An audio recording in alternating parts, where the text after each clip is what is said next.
Buenas tardes, es una bendición poder estar nuevamente con ustedes. Estamos en octubre, dentro del ambiente protestante se conoce como el mes de la Reforma. Dentro de las iglesias se acostumbra a hablar, predicar, conferencias, seminarios, talleres sobre la historia de la Reforma, sobre sus personajes. Igual también se acostumbra a predicar sobre algunas doctrinas, también sobre algunos principios. Y precisamente en esta semana estaremos considerando algunos principios esenciales, fundamentales, básicos de la vida cristiana, del cristianismo como movimiento histórico y cultural.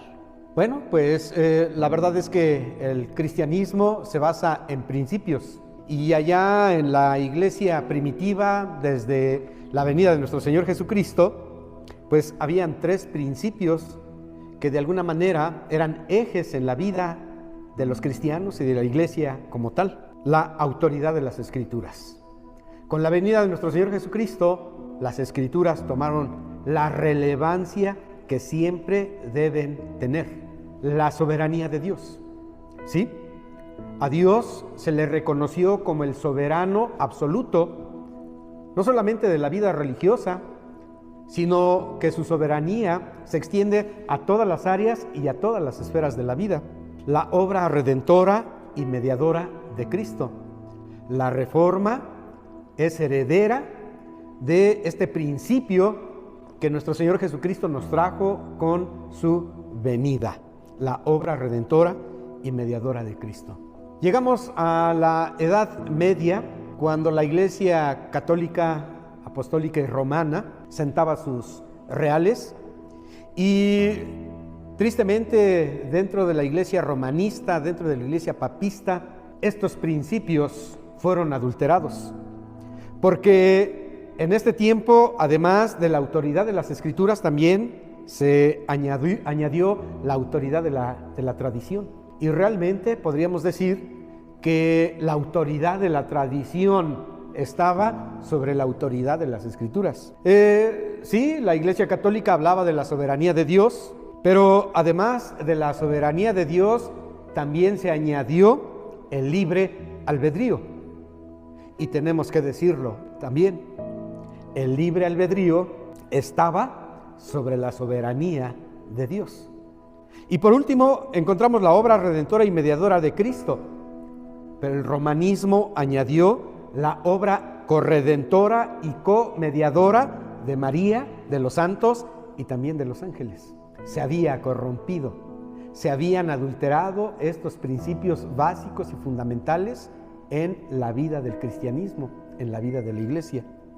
¿Qué fue lo que hizo la Reforma Protestante del siglo XVI? La Reforma Protestante del siglo XVI lo que hizo fue vindicar estos principios. Algunos hablan de tres principios, de tres verdades, de tres doctrinas, pero también algunos otros hablan hasta de 5. Mencionaré los 5. Sola Escritura. La Reforma vindicó nuevamente la autoridad de las Escrituras sobre la tradición. Y esto se expresó precisamente en esta frase, sola Escritura. La segunda, sola gracia. Y cuando hablamos de sola gracia, se hizo a un lado la ley y las tradiciones que imperaban en el tiempo en los cuales la iglesia romanista sentaba sus reales. Sola gracia. Solo o sola fe. Cuando hablamos de sola fe, se contrapone o derrumba el esfuerzo del hombre por alcanzar la gracia divina a través de las obras. Solo Cristo.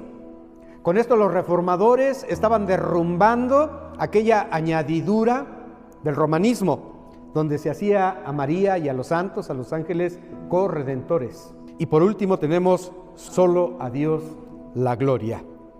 Y con esto se estaba derrumbando el humanismo. El humanismo que en ese tiempo pues igual se había exaltado de tal forma que la gloria que solamente le pertenece a Dios, ahora el hombre se lo estaba adjudicando a través de esta corriente que conocemos como humanismo. Quiero invitarles para que en esta semana participemos a partir de mañana considerando cada una de las olas. Va a ser una tremenda bendición para ti. Vas a crecer en tu conocimiento, pero también vas a crecer y madurar en tu fe. Tu vida será fortalecida, así es que no te lo pierdas. Que Dios te bendiga.